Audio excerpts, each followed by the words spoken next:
Assalamualaikum warahmatullahi wabarakatuh.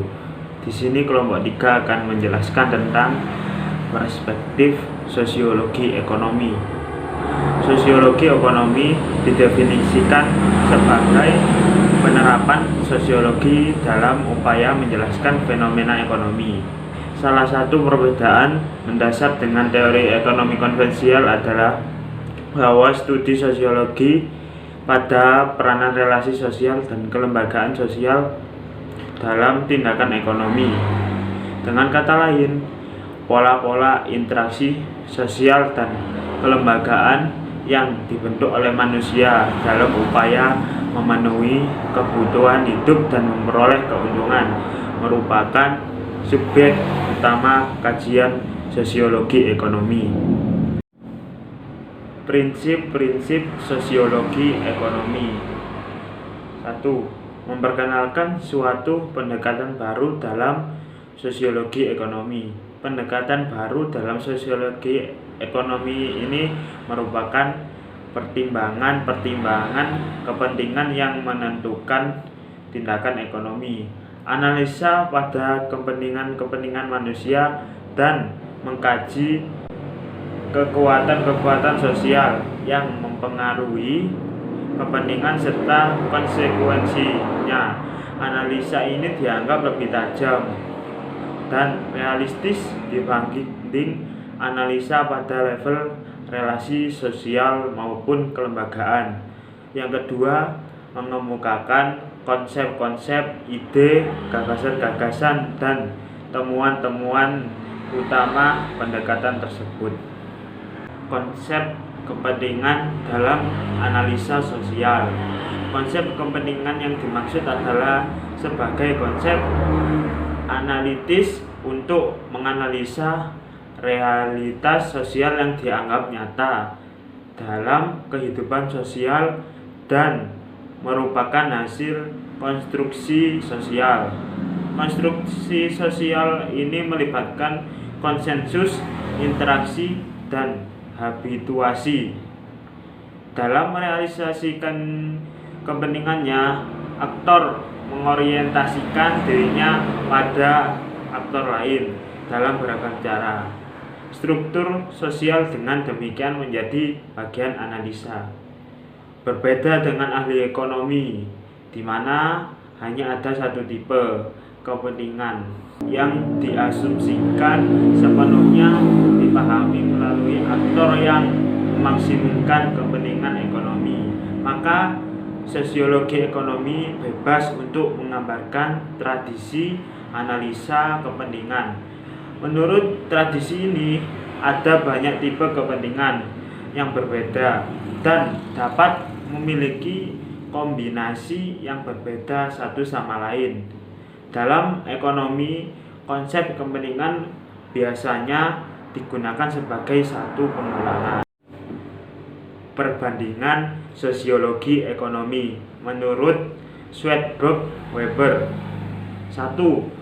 Fenomena ekonomi terdiri dari norma-norma ekonomi dan kelembagaan ekonomi yang terbentuk untuk memenuhi tujuan ekonomi.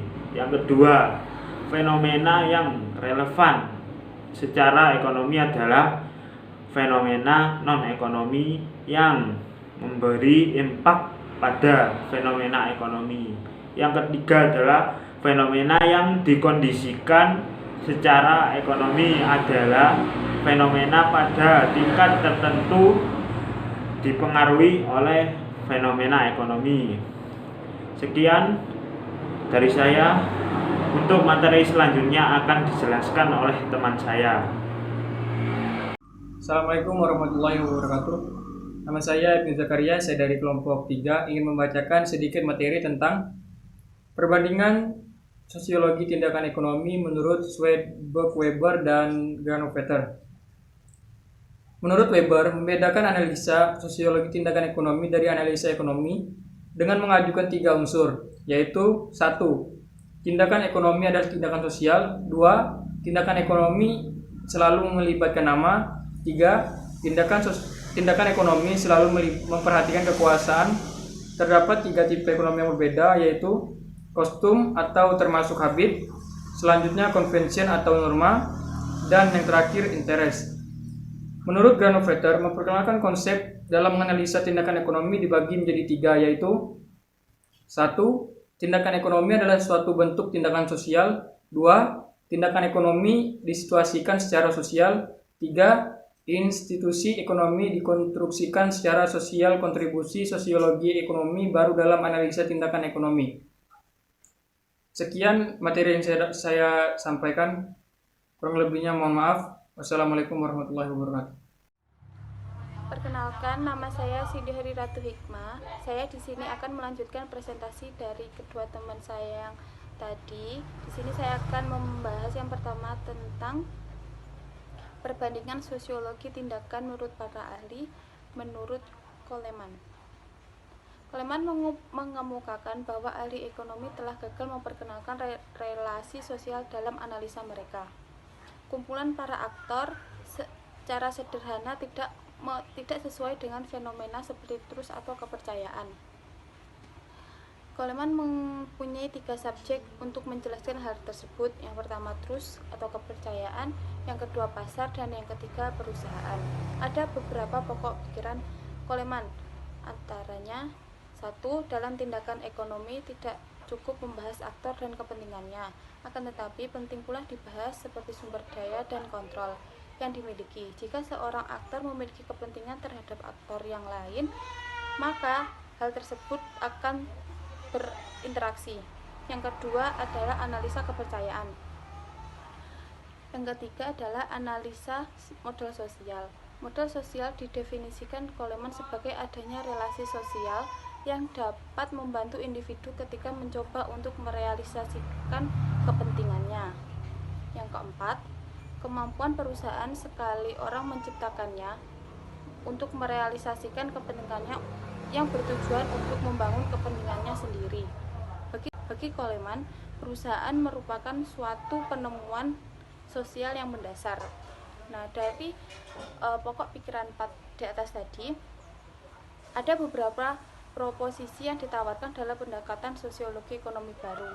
Yang pertama, tindakan ekonomi didorong oleh suatu kepentingan sebagai kekuatan yang mendasar. Yang kedua, kepentingan merupakan fenomena sosial yang didefinisikan secara sosial. Dan yang ketiga, kepentingan direalisasikan melalui relasi sosial. Selanjutnya adalah pembahasan tentang konsep kepentingan fenomena ekonomi. Kapitalisme merupakan sebuah pengorganisasian sosial seluruh aktivitas ekonomi. Kapitalisme sebagai organisasi ekonomi dalam arti luas dengan menggunakan analisa kepentingan dapat dipandang sebagai sebuah jaringan dasar dari kepentingan ekonomi dan kepentingan lainnya. Secara definisi secara umum, kapitalisme adalah sebuah organisasi kepentingan ekonomi yang mengarah pada keuntungan murni dan pengembalian keuntungan. Itu menurut Max Weber. Dan pemilikan pribadi merupakan prakondisi bagi kapitalisme. Aktivitas ekonomi mencakup produksi, konsumsi, dan distribusi. Proses ekonomi